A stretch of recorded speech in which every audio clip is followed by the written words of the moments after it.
Good Friday morning, everybody. Good morning. We made it to the end of the work week. We sure did. All right, so what we're talking about this morning is something that is probably the source of many fights in many homes, I think so, and probably even office spaces as well. as we are well aware. Yes. Okay, so it's the temperature of the room. Yes. So I think it really depends on the thermostat, but usually, okay, at home, I'm usually at 72. Yeah. But here, I like it at 71, but that 1 degree really It makes a really difference. does make a difference. It does, right? Yeah. Okay, so at night though, I like it like 68. I like that. But you're right, I like it around 71. I think I'm more of like a 71 person all around. Yeah. But 73, like it can get hot. Like that feels hot. I think 73 gets hot. Now, Yeah. some people have it up 74, 75. Unbearable. No, I that's don't just know. too much. Too much. Well, and my children, they are like the worst offenders. One night I woke up, it was so hot, and one of them turned it to 80 degrees Oof. at night.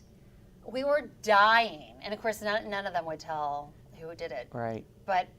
And then this also drives me nuts because we have two stories. So upstairs, the AC will be on, and then you go downstairs and the heat is on. Like someone's. Yeah. Anyway, such a waste of energy and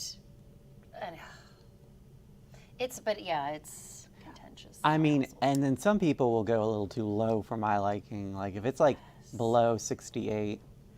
Oh, so my brother and his wife, they have it at like 65. It's way too cold. It's freezing. When you have to go, when I visit, I make sure I bring warm gear, even in the summer, because they'll keep it at 65 in the summer, and it's freezing. Now, I've reached a compromise with our meteorologist, Dominique Smith. She likes the studio at 73, and I like it at 71. So we've compromised on 72, which I'm not too happy with, but It was hot this morning for me. It was too warm for me. it's It's very, 72. very warm, very stuffy. I like the 71 in the studio. Yeah. But she, of course, she doesn't mind it being a little bit warmer, on the warmer side. So Yeah, and I bet it's a battle in households and clearly workplaces. Just everyone has a different, temperature. yeah, exactly. So, anyway. All right.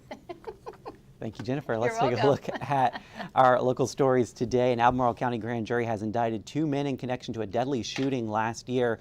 Tarius Jihad Price and Aquarius Orlando Cato Anderson face 3 felonies, including for first-degree murder.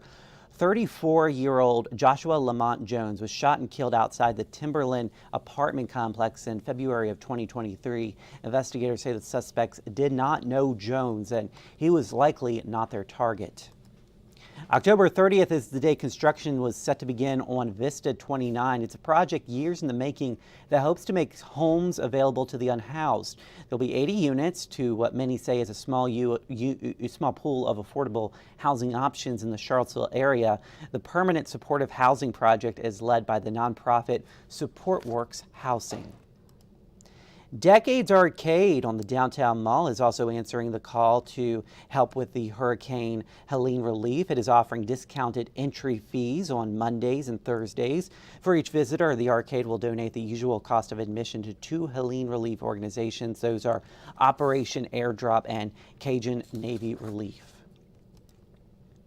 And Governor Glenn Youngkin has announced the National Park Service reopened parts of the Blue Ridge Parkway today. This after it was announced last week that the parkway would be closed indefinitely to clear debris from the Helene fallout.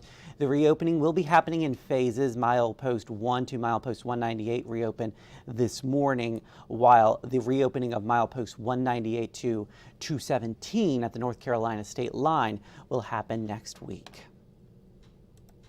All right, here's a live look at traffic on this Thursday. No, it's Friday. It's Friday. On this Friday morning, you may have seen some frost overnight in the Shenandoah Valley with temperatures in the 30s, but we are looking for some warmer weather this week, and you can, of course, get the latest on the 29 First Alert weather forecast on 29news.com and the 29 First Alert weather app. I hope you guys have a great Friday, a great weekend, and we'll see you again on 29 News at noon.